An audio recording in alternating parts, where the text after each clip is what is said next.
Jesús dijo: yo soy el buen pastor. El buen pastor da la vida por las ovejas. El asalariado que no es pastor ni dueño de las ovejas ve venir al lobo, abandona las ovejas y huye, y el lobo hace estragos y las dispersa. Y es que a un asalariado no le importan las ovejas. Yo soy el buen pastor. Conozco las mías y las mías me conocen, igual que el Padre me conoce y yo conozco al Padre. Yo doy mi vida por las ovejas. Tengo además otras ovejas que no son de este rebaño. También a esas las tengo que atraer. Y oirán mi voz y habrá un solo rebaño y un solo pastor.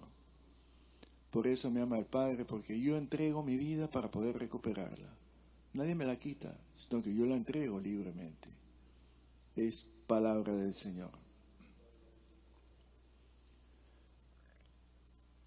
En el mundo de Jesús, en el mundo del evangelista Juan, en el oriente la sociedad era básicamente agrícola, dependía mucho del campo, tanto por el ganado como por los cultivos. Y mucho más reducidas eran las ciudades. Cualquiera que ha viajado por el oriente las ha visto, las ciudades eran pequeñas, ciertamente en comparación con las nuestras eran minúsculas. La gran parte de la población vivía en el campo, en las afueras, dependiendo por tanto por los frutos que podría dar el campo, tanto, repito, en lo agrícola como en lo ganadero. Y es de ese contexto que aparece una y otra vez en la Biblia la metáfora, la imagen del pastor. El pastor, las ovejas. Una imagen muy evocativa en ese mundo. Quizás en el nuestro, de las grandes ciudades, no nos diga mucho. Incluso a los niños a lo mejor hay que llevarlos al zoológico para que vean una oveja alguna vez en su vida. Pero mirémoslo desde la perspectiva del evangelista.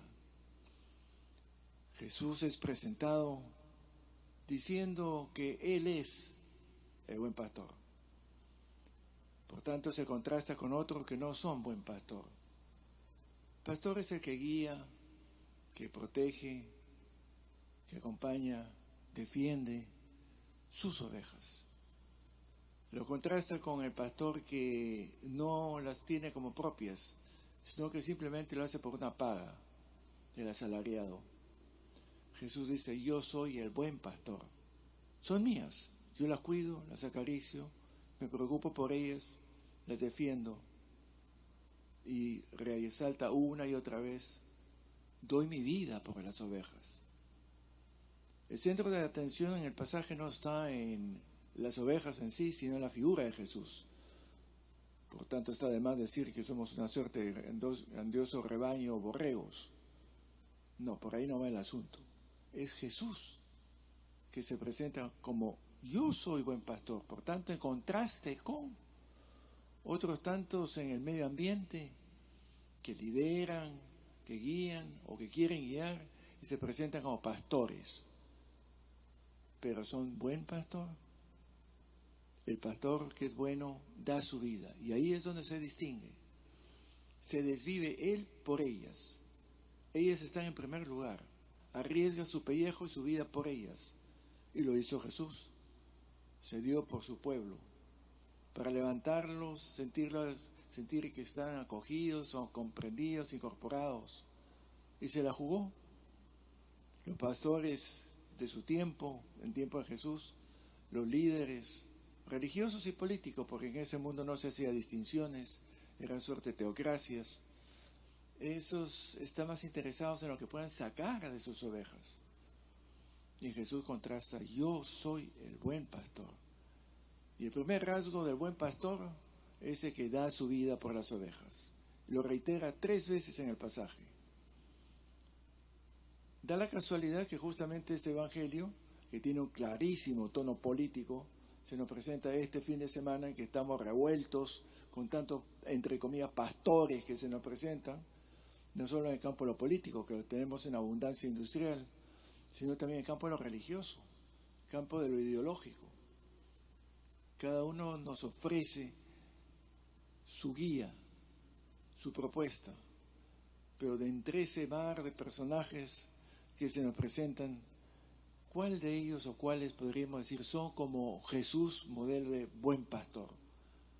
Que más allá del discurso se desviven realmente por su gente, por su pueblo, por su familia, por su sociedad. ¿Y cuántos están interesados en que puedan sacar y esquilar las ovejas para su provecho personal? No es muy difícil darse cuenta. Este pasaje tiene como trasfondo justamente un texto que me hubiera gustado que lo presentara a la liturgia este fin de semana, que es muy famoso del profeta Ezequiel, del capítulo 34. Leo simplemente unos extractos, que es el trasfondo del pasaje que hemos escuchado del Evangelio.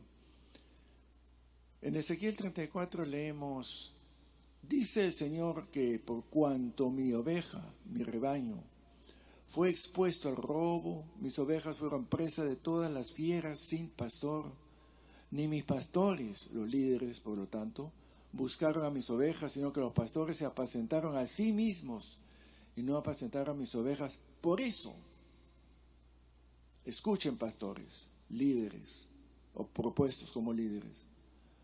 Yo mismo iré a buscar a mis ovejas y las reconoceré, como reconoce su rebaño y al pastor. Así yo reconoceré a mis ovejas y las libraré de todos los lugares en que fueron esparcidas. Y yo buscaré a las perdidas y haré volver a redil las descarriadas. Vendaré a la quebrada, fortalecerá al débil, apacentaré con justicia. El buen pastor. El buen pastor, por tanto, es el que da su vida, rasgo número 1. Segundo rasgo, las ovejas conocen a su pastor y él conoce a las suyas. Conocer no es el conocimiento intelectual. En ese mundo, conocer es compenetrarse. Conocer a alguien es entrar en el mundo de ese alguien. Es lo que el Papa Francisco decía: nuestros pastores hoy día deben oler a oveja. Quiere decir estar dentro de ellos, con ellos, por ellos. No oler a Old Spice, deben oler a oveja. Estar tan compenetrados que son capaces nuevamente de dar su vida por ellas. Y las ovejas se sienten identificados y se dejan guiar por esos pastores, porque ellos están pensando no en sí mismos, sino pensando en sus ovejas. El tercer rasgo que nos presenta dice que hay otras ovejas que no son ahora todavía parte del redil, del rebaño, y las voy a buscar. Quiero que estén conmigo, porque están, como en otro pasaje Jesús, viendo a la multitud, dice que ve a las gentes como ovejas sin pastor, descarriadas, llevadas por un lado y por otro. Las ovejas que son del pastor oirán. Debemos escuchar al pastor. ¿Lo escuchamos o solamente lo oímos? Escuchar es compenetrarse con él. Para escuchar al pastor, al buen pastor, y poder discernir, hay que dejar de lado los prejuicios, hay que dejar de lado las conveniencias egoístas, hay que ser capaces de escuchar con apertura y preguntarse: ¿es buen pastor o es un asalariado? En este mundo que nos bombardea con tanto ruido, que la televisión, que los periódicos, que las voces que gritan por aquí, por allá, y el vecino, tantas voces, ¿cuál de las voces oímos? El buen pastor escucha a las ovejas, las oye, se acerca, y las ovejas lo conocen a él, le escuchan, se compenetran, de tal manera que finalmente el buen pastor logra que todos constituyan un solo pueblo. Serán, como dice, un solo rebaño, un solo pastor, una sola voz, una sola persona, un solo guía, uno que da su vida por ellas y que merece por tanto ser escuchado. Y esto también se da, y quiero prolongarlo en la otra dimensión, en la iglesia, en el cristianismo, por no decir en las religiones del mundo. El cristianismo, que parece que cada grupo, sectas, grupetes, y también nuestra iglesia católica, apostólica, romana y peruana, tenemos también grupetes, y cada uno se sienten seguidos por este pastor. Es que el pastor es Jesús, o es el gurú, o es el jefe. ¿Quién es mi pastor? ¿Por quién me dejo guiar? ¿Lo escucho? ¿Me compenetro con él? ¿Lo conozco? He entrado en el alma de ese pastor que se desvivió íntegramente hasta el final de sus días por las ovejas, por la humanidad perdida, desparramada, contrapuesta. Nos invita a pensar, por tanto, y a pedir al Señor que nos ayude a reconocer al buen pastor, que seamos nosotros reflejos de el buen pastor en nuestras casas, en nuestros lugares laborales, en nuestro medio, que seamos nosotros como Jesús, que nos desvivimos por él, la otra persona, mi padre, mi vecino, el portero, el que necesita ser acogido, comprendido, incorporado. Pidamos al Señor en esta Eucaristía que nos ayude a reconocer a Jesús como buen pastor, y reconocerlo supone estar dispuestos a escucharlo y confiadamente dejarnos guiar por Él, porque Él no busca otro bien que el nuestro. Pidamos por esa gracia en esta Eucaristía al Señor, y por cierto, motivado por estos textos, a que nos invite a dejarnos inspirar por su Espíritu en estos momentos cruciales para nuestra patria. Que así sea.